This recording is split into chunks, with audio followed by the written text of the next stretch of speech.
প্রতি বছরই বাড়ছে ধর্ষণের সংখ্যা। বিচারহীনতা সংস্কৃতি, দুর্বল প্রমাণ, সাক্ষীর অনুপস্থিতি ও কাঠামোগত সীমাবদ্ধতার কারণে ভয়াবহ আকার ধারণ করেছে ধর্ষণের মাত্রা। দ্রুত বিচারের নজির স্থাপন করতে না পারলে এই প্রবণতা কমানো সম্ভব নয় বলেও মনে করছেন সর্বস্তরের মানুষ। আরও জানাচ্ছেন উষা ফেরদৌস। জটিল ও বহুমাত্রিক হয়ে উঠেছে নারী শিশু নির্যাতনের ধরন। জ্যামিতিক হারে বাড়ছে নারী ও শিশুর প্রতি সহিংসতা। বিচার না হওয়ায় অপরাধীদের মধ্যে আত্মবিশ্বাস তৈরি হয়েছে। মানুষ যদি বিবেকবান হইতো তাহলে একটা শিশু কিভাবে তারা করে দর্শন করে, একটা ছোট বাচ্চা কিভাবে করে, এটা তো ছোট আদরের জিনিস। বাচ্চারা সকল বাচ্চাদেরকে মানুষ আদর করে, সেই বাচ্চার উপর নির্যাতন কিভাবে করে। ঠিক মতো বিচার হয় না বিলাই এই লোকজন আরো রায় পাইতেছে, দর্শন আরো বেশি হইতেছে। কঠিন শাস্তির অভাবে দিন দিন আমরা এই পর্যায়ে নামছি। আমাদের কঠিন শাস্তি দরকার, আমাদের দৃষ্টান্তমূলক শাস্তি দরকার এবং খুব দ্রুত দরকার। Justice delayed is justice denied. আপনি যত দেরি করবেন ন্যায় বিচার দিতে, আপনার ন্যায় বিচার তত আপনি হারায় যাবেন। চলতি বছরের এপ্রিলে নারী ও শিশু নির্যাতনের মোট ঘটনা ছিল ৩১২টি। মে মাসে তা বেড়ে ৩২৬টিতে পৌঁছেছে। এপ্রিলে ৫৪টি ধর্ষণের ঘটনা ঘটে। মে মাসে তা বেড়ে দাঁড়ায় ৭৮টিতে।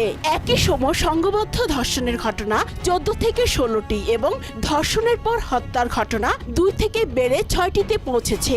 যৌন হয়রানির ঘটনাও ১৭ থেকে বেড়ে ১৮টি হয়েছে। ধর্ষণের প্রধান কারণ অপরাধীর মানসিক বিকৃতি, সামাজিক অবক্ষয় ও আইনের দুর্বল প্রয়োগ। আজকে একটা বিচার করলাম, খুব বড় মাপের বিচার করলাম, জনসম্মুখে ফাঁসি দিলাম, এইটাকে আমি আইনের বিচার বলছি না। অর্থাৎ এটা একটা কনসিস্টেন্ট ধারাবাহিক একটা ব্যাপার থাকতে হবে।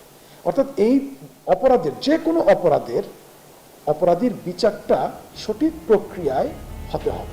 অপরাধীদের মধ্যে নারী বিদ্বেষী মনোভাব, সহানুভূতির অভাব ও ভুল বিশ্বাস কাজ করে। আননেসেসারি পপুলেশন, যে পপুলেশনকে আপনি জনশক্তিতে রূপান্তর করতে পারছেন না, সেই পপুলেশনের মধ্যে কিন্তু এই ধরনের প্রবণতাটা বেশি দেখা যাচ্ছে। ফলে এখানে সরকারকে আইন শৃঙ্খলার সাথে সাথে জনসংখ্যার যে একটা আপনার নিয়ন্ত্রণ এবং এর যে জনশক্তিতে রূপান্তর, এই ব্যাপারগুলো একটা ব্যাপক আকারে চিন্তা করতে হবে। ধর্ষণ পুরুষদের দ্বারাই সংগঠিত হয়, তাই বন্ধ করতে হলে তাদেরকেই বদলাতে হবে। নারী ও পুরুষের উভয়ের মধ্যে যে পিতৃতন্ত্র বাস করে সেটাকে সমূলে উৎপাদন করতে হবে বলেই মনে করছেন বিশ্লেষকরা।